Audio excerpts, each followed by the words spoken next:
Historia de la filosofía, por Nicolás Abagnano, volumen 2, 146, parte quinta. La filosofía moderna de los siglos XVII y XVIII. Capítulo 11. La ilustración inglesa, 477. La ilustración inglesa, Newton, Boyle.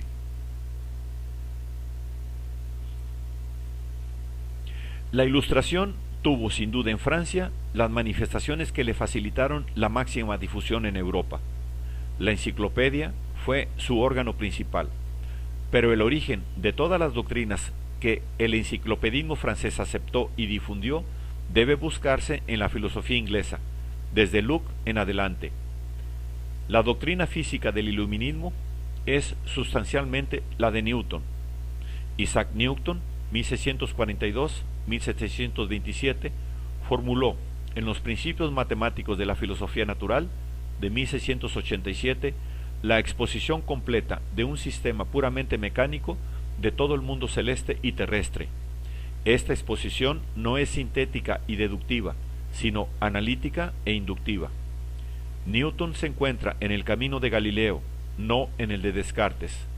No se propone partir de hipótesis generales sobre la naturaleza para llegar al conocimiento particular de los hechos, considerados como afirmaciones o manifestaciones de las hipótesis mismas.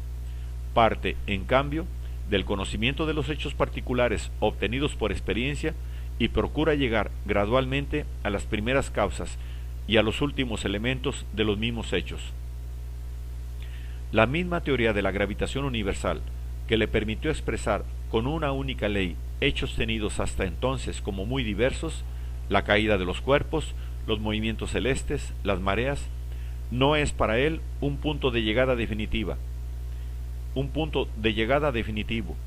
ni el fundamento de una doctrina metafísica de la realidad, sino la sistematización matemática de ciertos datos de la experiencia. Newton descubrió la fórmula matemática que permite describir los fenómenos de la experiencia referentes a la gravedad, pero se abstuvo de aventurar ninguna hipótesis sobre la naturaleza de la misma gravedad por creerlo ajeno al objetivo de la física, que consiste en la pura descripción de los fenómenos. Su famosa afirmación, hipótesis non fingo, contenida al final del tercer libro de los Principios, expresa la orientación que pretendía dar a la investigación física. Orientación que en otro pasaje famoso de la óptica, de 1704, contrapone él a la búsqueda de las cualidades ocultas de que hablaba la física aristotélica. Estos principios, dice, aludiendo a la fuerza de gravedad y otras, no los considero como cualidades ocultas que resulten de las formas específicas de las cosas, sino como leyes generales de la naturaleza, en conformidad con las cuales se forman las mismas cosas. Su verdad se manifiesta a nosotros a través de los fenómenos, aunque sus causas no hayan sido descubiertas.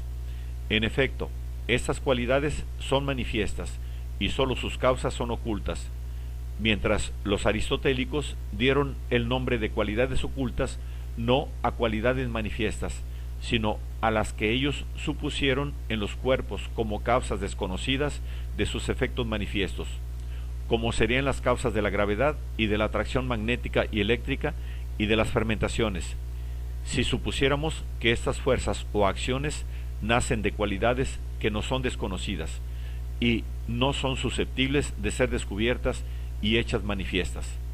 Las cualidades ocultas pondrían un término al progreso de la filosofía natural. Con estas afirmaciones de Newton, la exigencia de una descripción de la naturaleza viene a ocupar el puesto de la explicación de la naturaleza de que se preocupaba la física antigua y medieval. Los iluministas insistieron, como ya veremos, en esta contraposición. Sin embargo, el propio Newton no siempre se mantuvo fiel al espíritu de la misma. Al final de la óptica, insistiendo sobre la maravillosa uniformidad del sistema planetario, afirma que ésta debe ser el efecto de una selección, como debe ser el efecto de una selección, se entiende, de Dios, la uniformidad de los cuerpos animales y su constitución, sensibilidad e instinto, y como medio de la acción de Dios en las diversas partes del universo, Newton considera el espacio que sería el infinito y uniforme sensorio de Dios, aceptando una doctrina que había sido ya expuesta por el neoplatónico More, 419.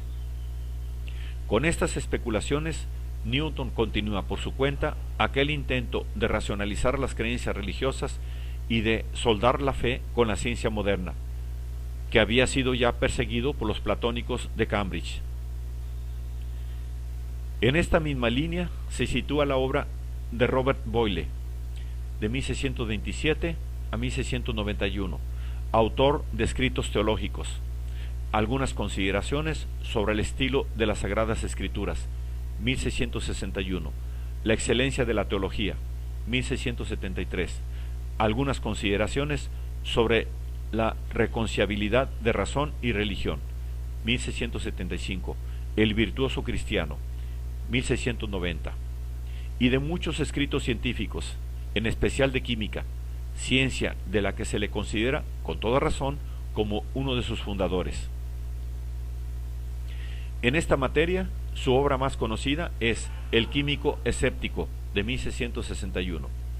El camino seguido por Boyle para armonizar la fe con la ciencia consiste en liberar a la fe del entusiasmo, es decir, del fanatismo, y a la ciencia del dogmatismo, reduciendo a ambas a los límites de una razón que se niegue a proponer verdades absolutas y se mantenga dispuesta a corregir sus propias conclusiones. Un cauto escepticismo es la actitud que Boyle defiende abiertamente ante la ciencia, escepticismo que tiene como contrapartida suya un radical experimentalismo, nacido del empeño de someter toda conclusión a la prueba del experimento. Refiriéndose a los experimentos que él mismo y otros habían hecho, Boyle niega que los cuerpos estén compuestos de los 4 elementos de la física aristotélica o de los 3 elementos de la física de Paracelso. Asimismo, niega también que haya elementos en el sentido tradicional del término, como cuerpos por su propia naturaleza indescomponibles, esto es, que haya que considerar indescomponibles independientemente de los resultados de todo posible experimento químico de descomposición. No niega que existan elementos, sino que propone designar con este nombre sólo a aquellos que resisten a la descomposición obtenida por el fuego, concepto que desdogmatiza la noción de elemento y la hace correlativa a los instrumentos de análisis de que dispone la química. Por otro lado, la hipótesis atómica, aceptada por Boyle, permite considerar los mismos elementos no como cuerpos absolutamente simples, sino como una masa o un racimo de átomos relativamente constante o resistente a la descomposición. En tal caso, las cualidades de los cuerpos no son atributos inmutables de sus sustancias, sino la resultante de una combinación de átomos cuya modificación experimental no se puede excluir. Por otra parte, la misma teoría atómica era para Boyle simplemente una hipótesis razonable que puede guiar y orientar el experimento, no ya, como afirmaba Hobbes, con quien Boyle tuvo una polémica a este propósito, un conjunto de principios del que derivarían todos los fenómenos naturales.